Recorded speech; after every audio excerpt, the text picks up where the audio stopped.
Hola, buenas tardes. Los saludo con nuevamente la compañía de muchos estudiantes y con una brisa que está muy buena, espero que no sea presagio de un aguacero en Bogotá. Y les presento a mi invitado de este mediodía, es Julio Paredes, un escritor colombiano, cuentista consumado, que tiene en la Feria del Libro estos dos libros, Escena en un bosque y artículos propios. Julio Paredes, bienvenido a Noticias RCN. Gracias por la invitación. Usted se ha dedicado a escribir libros y probablemente alguna novela corta, a escribir cuentos. Hay quienes opinan que el cuento es un género menor de la literatura. ¿Usted qué les responde? Bueno, la idea es que siempre ha habido como ese lugar común que el cuento es como una especie de antesala a la novela. Pero los que realmente saben de escritura y del oficio y de la lectura saben que es uno de los géneros más exigentes.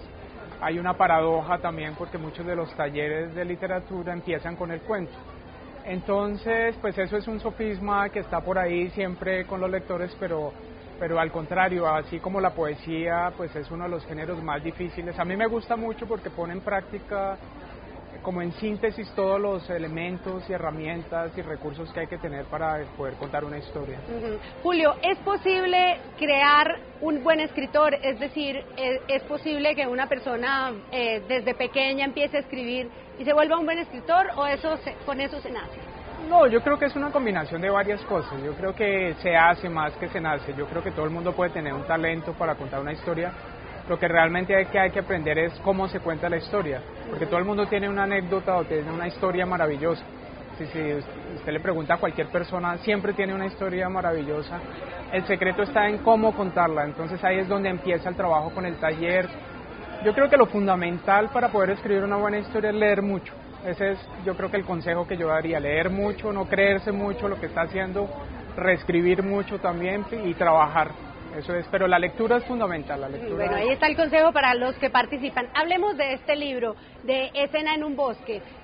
Hay dos historias muy inquietantes, todas son muy buenas, pero hay dos que me inquietaron mucho. Una de un romance de un adolescente con una niña que tiene albina y otra de un adolescente abandonado por su mamá actriz. Yo tengo la tendencia siempre a creer que hay algo del autor en las historias, no es autobiográfico esto. Pues mira, lo autobiográfico no es solamente como los acontecimientos, sino también lo que uno piensa del mundo, ¿no? La representación que uno tiene del mundo, etcétera. Entonces, aquí pues hay referencias con lecturas que yo he hecho, con cosas que he conocido, por ejemplo el cuento de la albina. En esa época yo estaba leyendo cosas sobre genética entonces me impresionó mucho pues la historia de dónde venían los albinos y cuál era como las circunstancias. Y empecé a pensar en lo de unirlo a la primera experiencia sentimental de un adolescente. Entonces, en ese sentido es autobiográfico, por las lecturas y por lo que yo pienso del mundo. Lo otro también es como una historia común de un adolescente, también viene de las lecturas como un poco viendo a su mamá como una especie como de mito, y por eso la mamá está dedicada a la escena, a las artes dramáticas. Y para él es como una especie de reina inalcanzable, ¿no? Es un poquito esa pero son metáforas sobre las relaciones sentimentales, ¿no? Seguimos hablando con Julio Paredes. El viernes habrá presentación de su libro, ¿no? Alberto Fuguet lo presenta, Artículos propios. Esta es una selección de cuentos que tiene que ver con historias de mujeres relacionadas con artículos. ¿Cómo organizó la selección? Pues mira, yo desde el primer libro de cuentos, yo empecé escribiendo cuentos. Mis 3 primeros libros son colecciones de cuentos y yo siempre tuve como una especie de decisión en el momento de escribir el libro de cuentos, es que tuvieran como un lazo temático y que las anécdotas estuvieran siempre relacionadas. Y aquí, con el primer cuento que se llama La pañoleta, resultó que el personaje y la voz era una mujer. Pues es una niña que crece y lo cuenta desde el presente hacia el pasado.